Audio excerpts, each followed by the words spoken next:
Welcome back, ladies and gentlemen, to WCS Challenger. Did you miss us? Well, don't worry. We're here, and we're ready to bring you some more StarCraft action. My name is Fear Dragon. I'm joined on the desk now by Zombie Grub for this awesome Zerg versus Terran.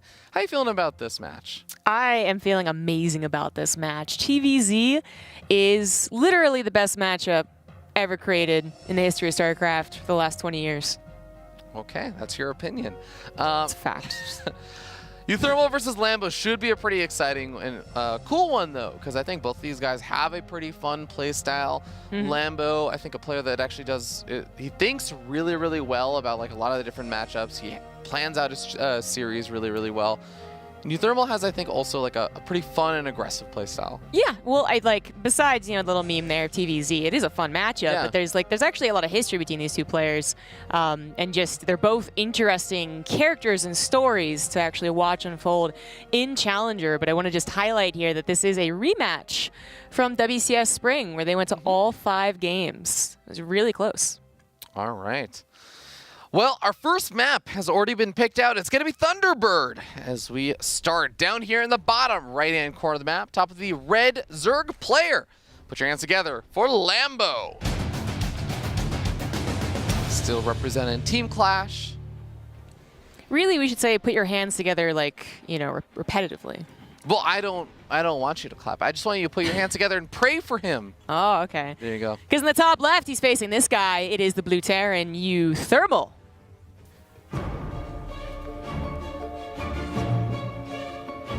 See what I did there? I ran with it. Ran with the joke. It was amazing. I'm on board. I missed it because I was reading his accolades, top 8 at Montreal and all this other stuff. What was the tournament that uThermal won back in the day? I am Shanghai. I was like, I was gonna say like just someplace in China because I couldn't remember which city, but I'm pretty sure it was Shanghai. I am China. Yeah, you know, somewhere in there. It's a small country, right? Yeah, that was a while ago at this point, though. I had this moment yesterday when I was studying where it was like 2016 was the last time that I think it was like Scarlet played Drunken Boy, and I was and for some reason I was like, that wasn't so long ago, and then I saw like Huck right underneath it. I was like, wait a second, that was actually 3 years ago. Time is a concept, man. In your defense, that was when Huck was on his way out and starting to focus on a few other things. I don't know. He's a busy man these days, Mr. President. That was the beginning of Legacy of the Void, which he was actually not the very beginning. He's not so bad. Anyways, so this matchup here, as we've been stating, is going to be good. These guys have faced each other before, and it went back and forth. uThermal is back on the rise. You know, we've had a couple of names in Challenger. I'd say uThermal and Showtime, actually, where we're like, yep, great stuff, they're going to be awesome. And then in winter, they had, you know, disappointing results, and then occasionally just like aren't quite matching what we expect from them, despite being like, you know, the best Protoss in Europe or the best Terran in Europe. But they're back at it here in this Challenger today. And I am a little more scared for Lambo than I am for uThermal. Lambo does seem that like he has to like warm up in Challenger almost, right? Yeah. He was very close to not making it out of last week's group or the week before, whichever one it was. No, absolutely, I'm with you. And all right, we do see that drone that was hidden by the 3rd base in case the Reaper decided to head over to that location first. Just kind of hides. Reaper pops in the natural. 3rd base gets started up, and quick Overlord speed also on the way. Yeah, okay. So making sure that uThermal's not going to do anything too weird. uThermal, I mean, recently has been showing some mech, right? He had a mech versus Protoss game, which is always fun to see. But I actually don't think that it's something that he's, like, enamored with. I think he might just show us some more bio here, because that's what he played all 5 games last time they faced, which was actually only a month ago. I know sometimes, you know, we talk about the last WCS tournament, it's like totally different meta, totally different map pool. And it was a different map pool, but not so different in the meta. But it is something a little tricky. It's an armory opener. Yep, and with all those Hellions coming out and a medevac also starting on up, that does probably mean we're going to be seeing a good bit of Hellbat aggression coming out in just a little bit. A couple of Marines are also being added on. So we'll see when Lambo's going to catch wind of this with that Overlord speed upgrade that came out, and the Overlord's coming in. Yeah. It's going in a nice direction to not be immediately caught by those Marines. The medevac in the Hellions moving out at the same time, kind of already a reveal. Only one spot depot in the natural, too. Interesting. But, yeah, I think he already knows he is not capable of making a ton of lings. Yes, he is, but he's not. He has two more Overlords. Does he not know? Oh, he might have just thought it was a drop of some sort, but it's definitely just like the old-fashioned Hellbat push with a couple of Marines. He was droning instead. Yeah, either that's the most confident Zerg I've ever seen against a Hellbat all-in, or he just had absolutely no idea, because the Lings get roasted. Oh boy. Not a single Hellbat has died just yet, and guess what? Those Hellbats gonna get healed up by the medevac too. Yeah, I mean, he eventually got back there and saw the armory too, but I guess by that point he'd already chosen to make a couple of drones. The Queens can certainly buy some time with the nice concave that they had, but as you can see here, with all the Lings gone, the Hellbats actually reach on top of those Queens, and they are going down. But the good news is the medevac has died. Unfortunately, the other bad news is that a Liberator is on the way, and what are we lacking right now? Queens. Oh no, is that the last Queen that just died? And a couple of Hellbats still alive. So much lost mining time, by the way. Not only is Lambo only on 37 workers, I would say at least 15 or 12 of these workers have just not been mining this entire fight. He doesn't have any Spore Crawlers to maneuver around and take out the Liberator, so the best case scenario here is that he just doesn't lose any drones, but he loses even more mining time, as he is only at 1 Queen, about to have 3, and actually the Liberator, the Queen, nice read on this, like instantly goes to deny the Liberator. But that is still a problem. That's going to stay back in the dead zone as much as possible and try and bother. All right, so Liberator moving over to the main base. There's another Queen already popped out. This is nice defense considering it was last second. Like, these Queens were the ones that popped just seconds ago. So how much of a commitment are these kind of attacks for the Terran player in these situations? Well, I always consider that the dedication is, I mean, obviously there's literally units involved dying here, and as you can see, the resources lost does favor the Terran, but I would also say, like, a lot of it has to be paying attention to how well they're macroing behind it. So how many Hellions did they make? You know, either they're going into mech and it's not a big deal, or they aren't, which uThermal is going into bio here, and they kind of, like, quote-unquote, wasted time building some more. But he did make 3 that are running back home now. They actually need to be here in case the Lings run over to the other side of the map, but then also how fast was production going down. And all things considered, I would say that uThermal did a pretty darn decent job. His third base is going on location now. He is not being denied that, as the Lings aren't even trying to make their way across the map. They're actually breaking down these rocks with the help of the Spine Crawler. This is going to be the key area later on when uThermal does whatever tank push he has in mind. That's actually a very abusive spot for Terrans. Yeah, happy to see Zerg players taking that out to make sure that the siege tanks aren't just on the high ground, creating a safe haven area for the Marines to retreat back to against Lings and Banelings. Speaking of which, some of those Banelings are now finishing up, and even though we do have a lair, okay, there's Baneling speed getting started on up. I was going to say, definitely want to see that Baneling speed as soon as possible against these kind of follow-up attacks. Well, that was one of the things that he had to push off, was the lair timing. It literally just finished. He actually got the tip of the hooks about as fast as he could. Okay. And he knows that could be a problem, because uThermal has a history of doing some of the earlier tank pushes only off of like 2 tanks, for instance, before combat shield. So he's really, I think he knew this attack was on the way. He tried his best to get the creep out there to help him, but he can't stall this push from getting into this abusive location, and now he doesn't have Baneling speed for however much longer. But uThermal is not going to actually use for a bit of the choke. Liberator harassment trying to come back in. It was just rallied and queued up there. The Queen does have a good reaction, almost gets taken out there or takes some damage, and some lost mine time, maybe some lost larva. This is uThermal. Uses as an opportunity to try and get situated, but oh, look at this flank getting set up here from Lambo. I love this. It's not a very big one. It is a little mistimed. Oh, where is it? There it is. Very mistimed. Yeah, a little awkward, but the point is he cleans it up. He had enough Lings to wrap around there, even without the help of the Banelings. But of course, the Banelings really made that easy. Yeah. And that is a bit of a relief for Lambo, but round number 2 is already on the way. uThermal not going for a second factory, but just even more barracks. A lot of Lings actually dying right there, and I just want to note, about 20 drones were just made.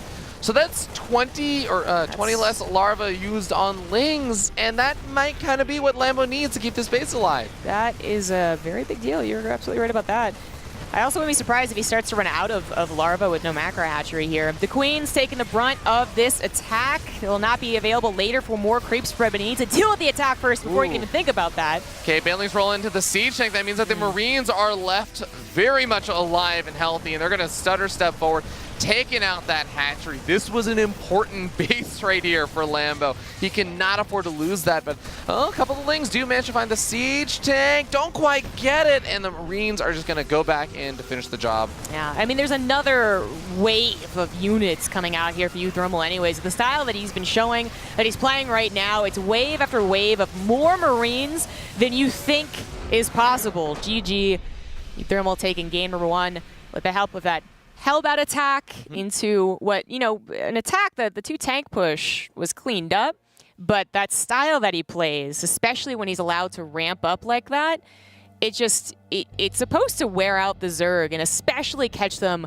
without enough Banelings, and that's what it did. Yeah, it really felt like, I mean, there were 2 big moments there, but one with the Hellbat attack and 2 with the second follow-up Marine tank push. Not the first wave, but the second wave that we saw Lambo going hard on drones, and it seemed like just kind of getting caught a little bit off guard. The Hellbat attack, like all things considered, we're talking about, you know, hey, didn't lose really too many drones, and he handled the Liberator follow-up and everything really well, so he still managed to have a good defense the first time, but it really did seem like Lambo not seeing the follow-up attacks coming really hurt him. Yeah, there is definitely that. I think it's that balancing act a little bit, of course, for any Zerg, where you can't just stay on 55 drones. Yeah, you're gonna die.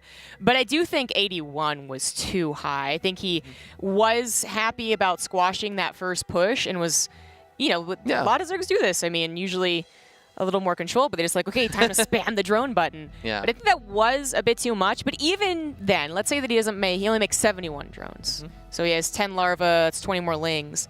The problem is buying that time for the Banelings to actually morph. Like, the mobility of uThermal's army also has to be considered. It's not just how fast it gets across the map, how many Marines there are. It's that he can micro them. He can jump on top of any Banelings that are morphing, because Lings can't tackle what they're up against, and their upgrades are actually quite even that game, as opposed to the Zerg sometimes having a bit of a lead. So just momentum, and that's, I guess, what uThermal was all planning all along, and it started with that Hellbat push. Well, uThermal is definitely the king of momentum, and he absolutely has used that throughout his StarCraft career to take some wins. And with that first win on the board, he's going to be moving up 1-0 in this best of 5. We're going to see how things go on Turbo Cruise. I don't know how you feel. I'm somewhat surprised and happy that we get to see Turbo Cruise more often than I would have originally thought at the beginning of the season. Yeah, I was a little afraid it would be the literally never chosen map, but I think as far as it goes, it is an okay map.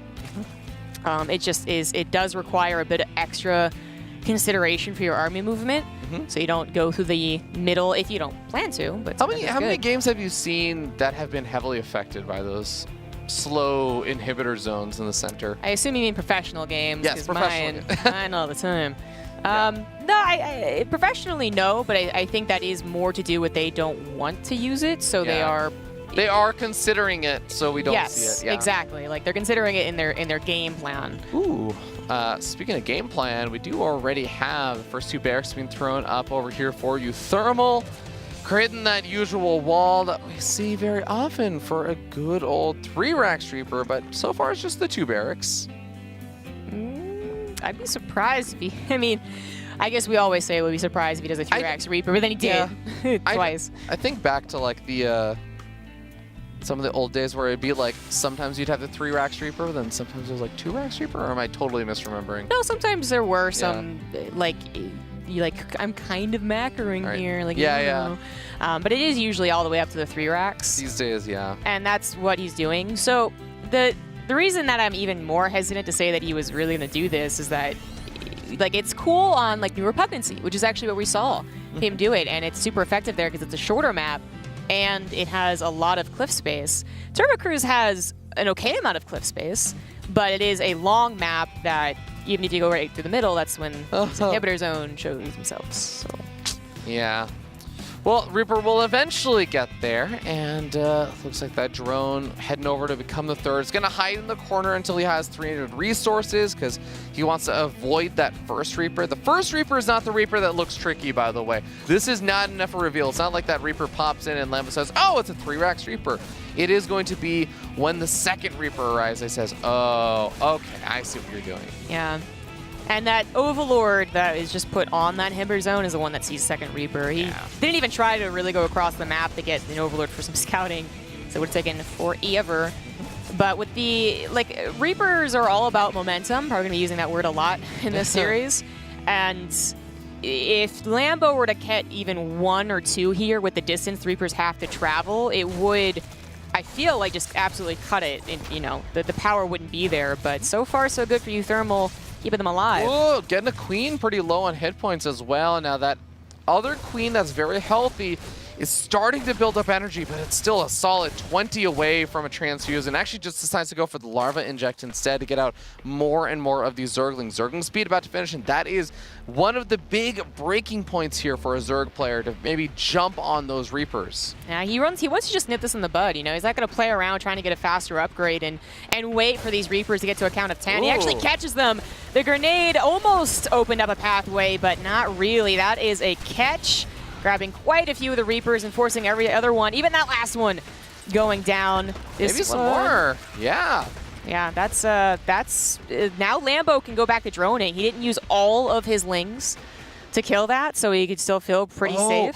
Okay, hold on. uThermal's not going for the usual, like, oh, let me get up combat shields and all this other, or, you know, stim and everything. He's going for the 5 racks plus 1 weapons follow-up, where he just continues to make 3 to 5 Reapers at a time. I think this can lead into the Marines quickly after, though, right? Well, yeah, it can transition out, but you are supposed to get a bit of a lead either through direct damage done or by, like, just severely throwing off the Zerg player. Yeah. But I want to say that he didn't do enough of a good job doing that. Like, we have to consider how many lings were made to do what Lambo did, but I thought it was a good trade. So I'm not so sure, but also, like, really important, Lambo should be expecting this follow-up because that's what he did versus a laser, right? I think both times. Yeah.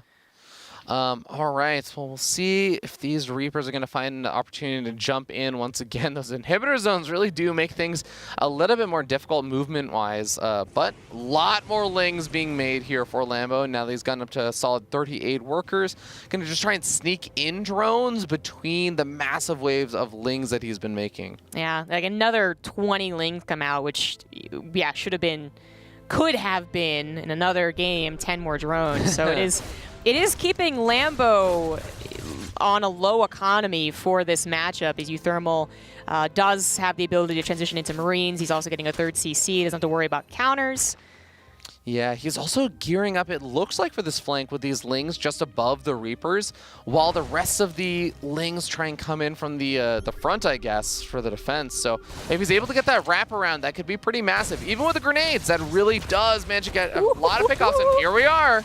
Really nicely done on the inhibitor zones, too, so that the Reapers can't run away instantly as they open up a pathway for themselves, and that was a disaster for uThermal's army supply just plummets, and Lambo again holding on to a decent amount of lings after that. Yeah, and this wasn't one of those, let's go into 5x Reapers and +1 weapons and slowly start to get up sim. This was, let's do that, and let's add on another 3 barracks and continue Reaper production. This is an all-in at this point for uThermal in the sense that he doesn't really have any big transitions set up with stammer combat shields on the way. Yeah, no tech labs, no reactors, no factory. I mean, it's still all Reapers even as we get into a 3rd CC, and that's this is getting like old school Kelazor uThermal vibes from me now. Yeah, but even back then, I don't think, like, the only time I've ever seen 8-Rax Reaper was, I mean, I'm trying to think of some. I actually do know the last time I saw it, but it was maybe like a year and a half ago. Okay. And it was with Masa, and he had Medivacs with his Reapers. Oh, I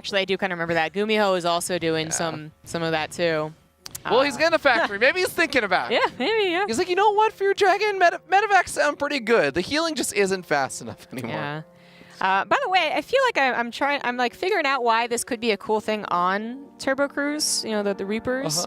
If Lambo never sets up those surrounds and you're kiting through the inhibitor zones, I guess I guess it actually usually works out in favor of uThermal, but any type of surround, and then it just like, it's the reverse. It looks terrible for the Reapers. I was thinking about this too. The reason why I was thinking it might not is that the Reapers will be the first units to go through the inhibitor zones, so the Lings get closer to getting a surround earlier on. Yeah, I see what you're saying. Yeah. Like if they are escaping the Lings in the inhibitor zone, then it's bad. The Lings catch up. Right. If they're waiting in the inhibitor zones though, and the Lings try and go through, that's when, I don't know, it's... I still am question marking this map. uThermal has a very good reason. I'm sure he's tried this before too, but it is possible that Lambo was just fully prepared for this build in general.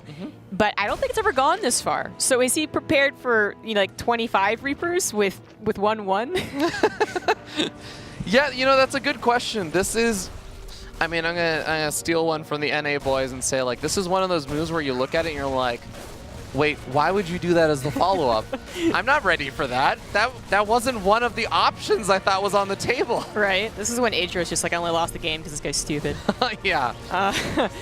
This is a good split, though. He's got a lot of units in general, Lambo, that is, so he's split them rather well. Oh, nice focus on the Banelings, though. He does manage to snipe those off, but he's still going to end up losing every single Reaper here. God, this is so silly, but they're lasting forever. They're 1-1. Yeah. Oh, God. I feel like they need to last a little bit longer than forever there. Yeah. And they didn't get the 4th.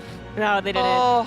No, I don't know. Lambo, really good stuff here from Lambo. He never, quite teetered off to the wrong side of the drone versus army, and now it's 69 drones. There's real mature zombie. There's just enough wiggle room to make as much army as he wants, and an army past 100 supply should kill, I would think, any amount of Reapers, but I'm prepared to be wrong. If any of these Reapers had survived. In a world where Baneling speed has been researched and there are still 9 Reapers being made at a time. 38 Reapers have died. Is he just adding on a 4th command center and adding 3 more barracks and 2-2? How far can you go? It's like Reaper limbo. I don't know. This is...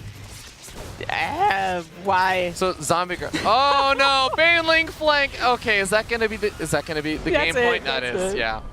GG, Lambo ties up the series 1-1. uThermal tries something. I won't say it worked, but it definitely was fun to watch. It was very fun. I want to know at what point in that game uThermal went from, okay, this is my build, this is how I do things, this is what I need to do, to, I'll just try it. Yeah.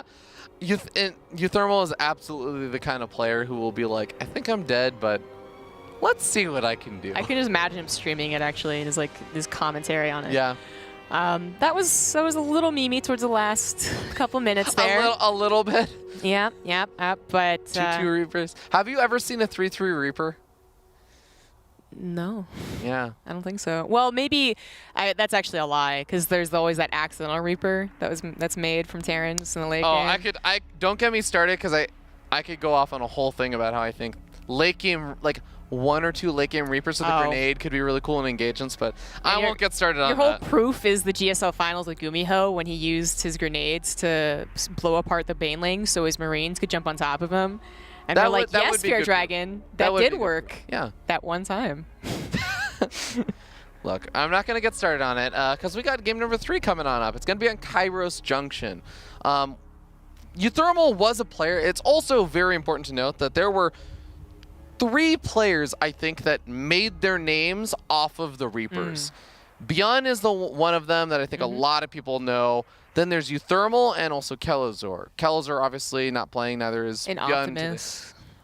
You think Optimus made his name off the Reaper? I feel like maybe you just were on the Optimus train before I was. I think I got onto that train a little bit late. So. But yeah, your first 3 were absolutely correct. Yeah. Each from different regions. You're talking about European Optimus, right? Is there another Optimus? There used Optimus to be. Prime? Yeah, you remember there used to be. I can't. Was it actually Optimus Prime? No. They're on the Prime team. Yeah, there's They Optimus. named a like the ace player for the team Optimus, and that was a title that got passed around. Marine King held it for a little while. So the reason why I know this is because I have a script on my own tournaments that I use, and whenever I would type in Optimus, instead of popping up with European Optimus, it would just keep pulling up Marine Kings and stuff on Aligulac, so all of his stats and stuff would show up. I really want to look this up. I hope I'm not mixing up the... Because the I idea thought he was a player. Huh? I thought he was a player, but I'm gonna look this up. I think that they literally would use that name if they were like the ace. I could be wrong. So while you look that up, we'll go ahead and just I'll finish off my point. But uThermal was one of those players that had a lot of respect for his Reaper play, and I think they really did carry on over to even today's day and age. Even in the group stages, we got to see uThermal showing some really, really fantastic Reaper control. So I don't hate that he tries stuff like that, and even maybe mixing in like a proxy racks, bunker rush at some point during the series. I really, really like that uThermal does keep it fresh. Yeah, he changes things up usually. In the last Best of 5, it was actually Lambo who changed up a little bit more. Yeah, but enough about my point. What was the results? So there wasn't a Crane Optimus, so you're right about that. Okay. It was just a name that they moved around for their ace. But I want to note that there's an American player named Droptimus. That's an awesome name. Wait, I think I've seen them in brackets before. Oh, that's awesome. Yeah. I love that. So, mystery solved, gang. Okay. Well done. Well, it's going to be a normal opening, hatch gas pool, and all that good stuff there for Lambo. The factory comes down, so it's not just a bunch of memes coming out from uThermal, at least not just yet. And if they are memes, they're mid-game memes, not early-game memes. Yes. I guess, could you call that last game a late-game meme? Because he went into 2-2 and fourth. If you're going by like literally early, mid, late is like hatchery and layer hive, then it was mid. Okay. But it really depends on your descriptions. All right. Well, nice Reaper control. Softens up one of these drones. Lambo already getting a lot of damage done on that Reaper. Ooh. Okay.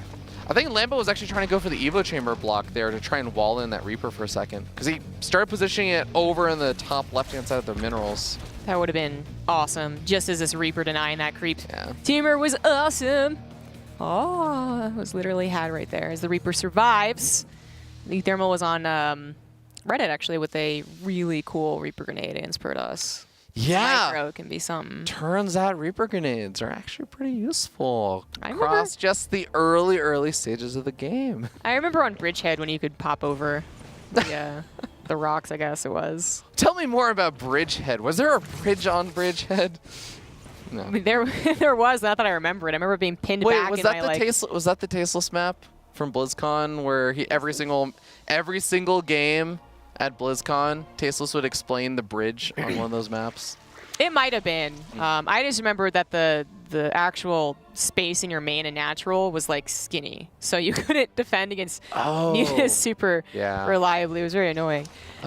Anyways, Cloak Banshee on the way over here from uThermal, and this is where I think we do kind of note that while this is absolutely not a commitment to the mech or anything just yet, he is going up to the 6 Hellions, and he has been a player, like you said, that has mixed in some mech lately. Yeah, lately. Okay, but that's roasty toasty drones. The Lings were responding to the Reaper, which is exactly what the Reaper wanted, but do come in at the last second to stop any really good lineups.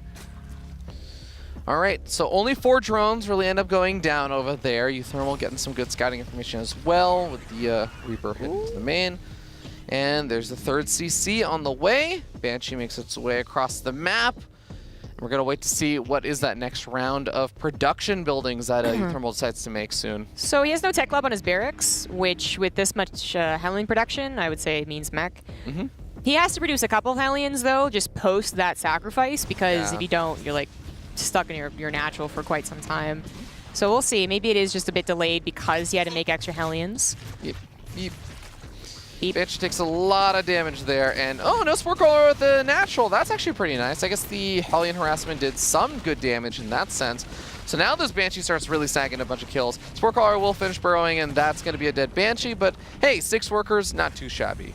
So he is still going to go into Stim. That means he's made, for some reason, an 11th Hellion is on the way, but not a 12th. So that is still a substantial time to not have been transferring out your reactor to your barracks and so on. And just, the actual added investment of 6 Hellions. So it will make him safe. And he also... he's not building his 3rd, by the way. Does he realize that? Oh, you are right about that. What happened to it? It's been a solid, 15, 20 seconds. Yo, I don't think he noticed. Did Lings come in and kill the SUV? Yeah, The Lings came in earlier, I think. Wow. Hellions are being controlled in the center. He's probably not going to be looking in that direction at least until these Hellions die. Yeah, that is something. I mean, keep an eye on that production tab, guys, because you will see that there's no progress bar for that command center, which indicates it's not being built. This is a game changer. This could actually cost him the game. So he's also going to get supply blocked probably, because I'm pretty sure it's part of his build order. Well, thankfully he lost a bunch of Hellions, so maybe that won't be an issue. That's a good point. He's still not building it, though. Like, sooner or later, he's going to... Oh, and he's not even mining all of his gas?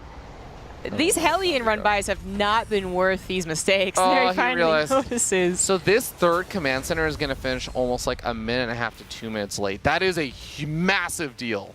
Yeah, that was an extreme delay right there. And he lost his Hellions again. So this is a very small army that if Lambo did run across the map with his Lings, maybe could have gotten a tank. I don't know about in the game, but getting a tank's usually still pretty good. And the point of the last point with the Hellions is that if you keep them alive, they actually contribute to that 2 tank push that he does quite heavily. So I thought he was going to keep those extras alive, and he didn't. He threw them away. Yeah, again, maybe just feeling like I don't know if the early attacks didn't go well. He felt like he needed to get some damage done to try and make up for it, so he took another risk. Kind of, you know, that's one of the unfortunate things sometimes in StarCraft, where if you fall behind, you kind of need to take a risk somewhere to catch back up. And sometimes the risk that you take just makes you fall more behind. Yeah, that is true. Hellions are like, well, past the first 6 are almost like terrible risk takers. Yeah. Like, I'm going to do something. Just okay, there's Lings. Uh-oh. The Banshees also didn't do very much. Yeah, I mean, the first Banshee got like 6-7 drones, but that second Banshee immediately cleaned up. Failure. Wow, okay, that was a little harsh. No, it was a failure. I mean, come on. Right. So he's not going to be going for any early tank push. This feels like a very bad game. Like, I know like not so much has happened, and a couple of good drops, a decent tank positioning could change things up. There's a lot of things that uThermal hasn't stopped here, and he's not going to stop this 4th base either, as Lambo jumps on top of this drop. Yeah, at least loads up all the Marines into the Medevacs and salvages that, but I guess he's probably going to be hoping to make something big happen with like a 2-2 Combat Shields, a big attack to come out across the map. But yeah, his 3rd base finally getting established now. He's not going to have the normal economy that you would have for these kind of attacks, so it's going to be tough.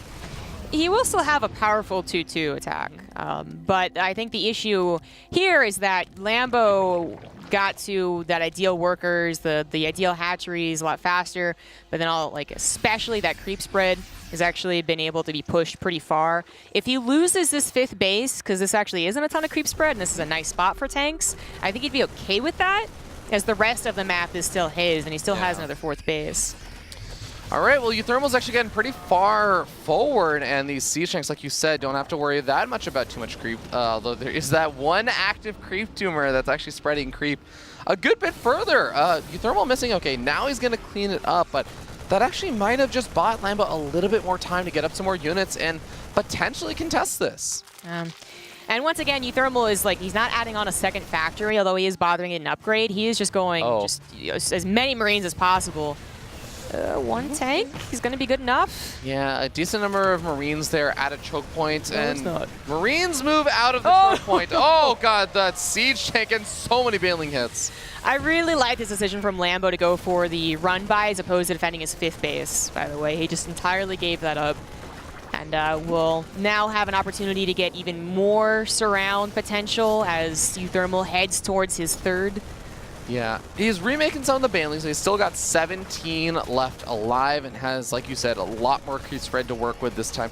The other fun thing about this situation is Lambo, because of this positioning of some of his Lings on the left-hand side, he can actually try and hit some of these units. Okay, well, those queens sort of dying for nothing. Oh, I guess the drop had him a bit distracted. I was going to say, like, it's also not a super simple retreat for uThermal. It's not a very long distance, but Lambo's kind of postured right between that big force and the 3rd base of uThermal. Lambo certainly wants to wait for his upgrades, and they are about to finish, but he's also adding on Vipers. Now, Vipers are a little funny against what uThermal's doing because it's not like 17 tanks, and that's like the bulk of his army, and a couple Blinding Clouds ruin his day. But Blinding Cloud will help on some of the tanks. They can even parasite bomb the medevacs, and the Blinding Cloud can be used to push the Marines into the Banelings if used really well.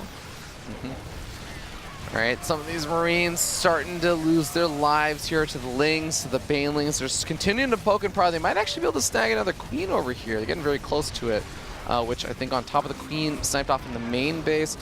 And Lambo still got 3 Queens now, but he's got 4 hatcheries, so probably wants a few more. Yeah, this is... Lambo is really respecting this, as he should. uThermal's on 3 bases, but he's finally going to go for it. The Blinding Clouds don't come down quite yet. There we go on that tank. There's the other tanks now taken out of the equation, and just so much Zerg coming in here. This is a cleanup, but oh, from the backside. Yeah, getting a couple of the Vipers picked off over here by the Marines. Lings are still going to come in and clean things up. Overall, still a really good defense there from Lambo. Going to kill a couple of the medevacs on the retreat as well. And there it is. Lambo takes game number 3, taking the lead in this series. Yeah. Nicely done.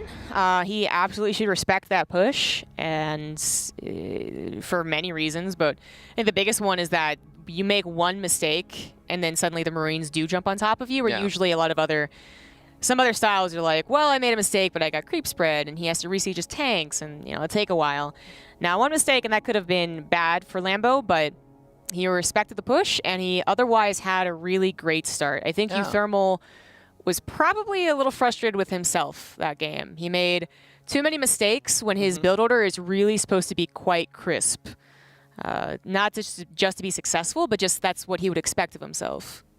Yeah, I could definitely see that. And we'll see if uThermal can kind of bounce back. Hopefully he's not too frustrated with himself after that last game, as I still think he showed a lot of really strong plays there. It's just that there were some things in the early game, like you were saying, that didn't really work out. Yeah. Like the Hellion run-bys and stuff. I'm still really...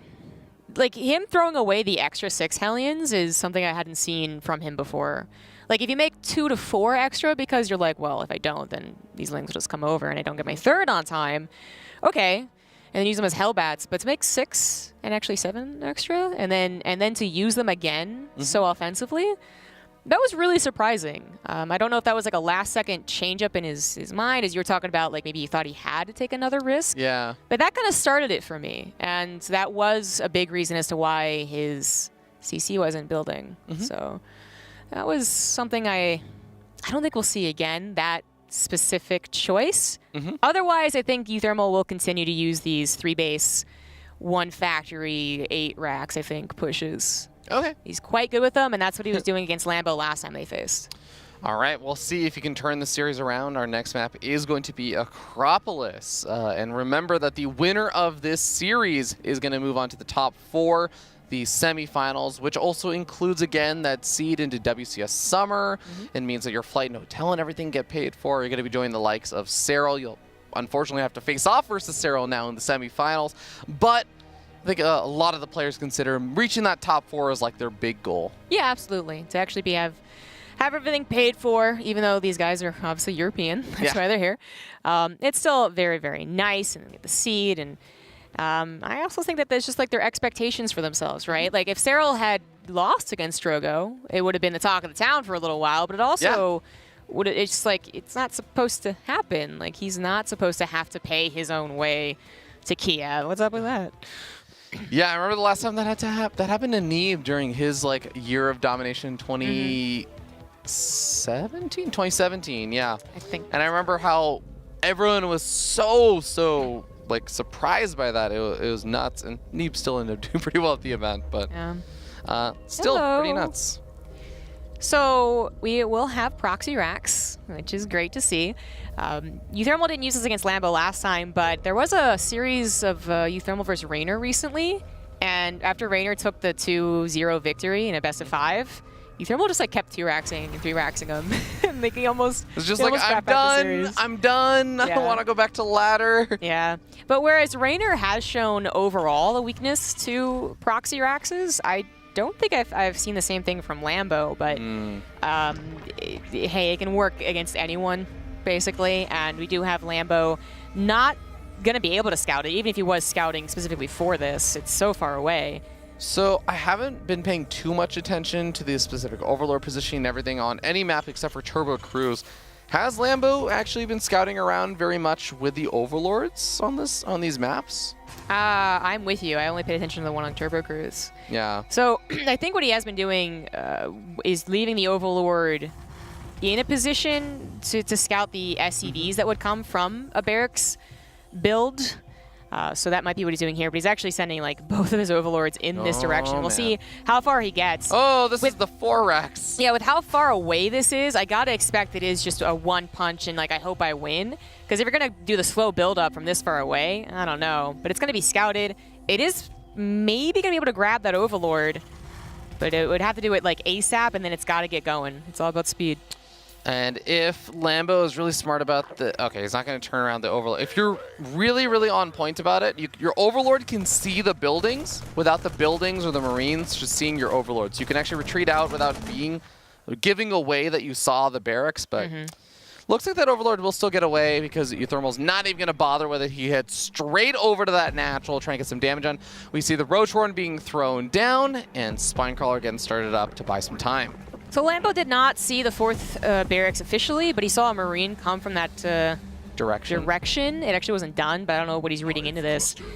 Soon enough, just the amount of Marines will tell him. The lack of bunkers as well, not even an attempted bunker here. So all the minerals going into Marines. He maybe can afford one on the high ground if he would so desire. There's an SCV waiting, but he is just going to take out the hatchery for now. Yeah. Lings try and go to catch some of the reinforcements. They get one of the Marines. They're going to get a second one, but a couple of those Lings have already died now as well, and that hatchery definitely going down, but this is just here to buy time for some of the roaches to pop out, and there are 6 of them already on the way. uThermal had the SCV in the main to scout the Spinecrawler building, but he didn't try and get back there to see if there was a Roach Warren. This part gets really dangerous, Zombie Grab, because then the roaches finish up at the natural, and it actually can potentially cut off the retreat path here. They could also just be jumped on and 3 roaches dead. We'll see what happens. Moved up to the high ground. Okay. Cool. Yeah, he just tapped out. That makes sense. Unless the roaches were rallied and then just like sacrificed themselves. Yeah. I know exactly what you mean. It's like whenever I see that, I sometimes wonder like, okay, I know that this is a time sensitive build. Like you have to go kill them sooner rather than later, because it's not like, oh, well, if I just sit around and dawdle for another like 2 minutes, then I will have a better chance of... No, your opponent's just going to have more and more stuff, right? Yeah. But sometimes I wonder, like, if you see that there's a bunch of larvae finishing up in the natural, you know it's probably going to be roaches at that point. Do you just sit there and wait for them and then catch them, like kind of you were saying?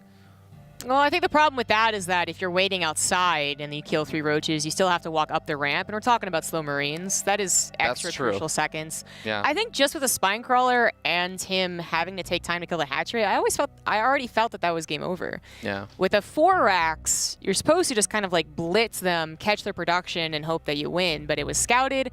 It was patiently responded to. uThermal risked a lot doing that, and unfortunately did not pay off, so he will not be getting that seed.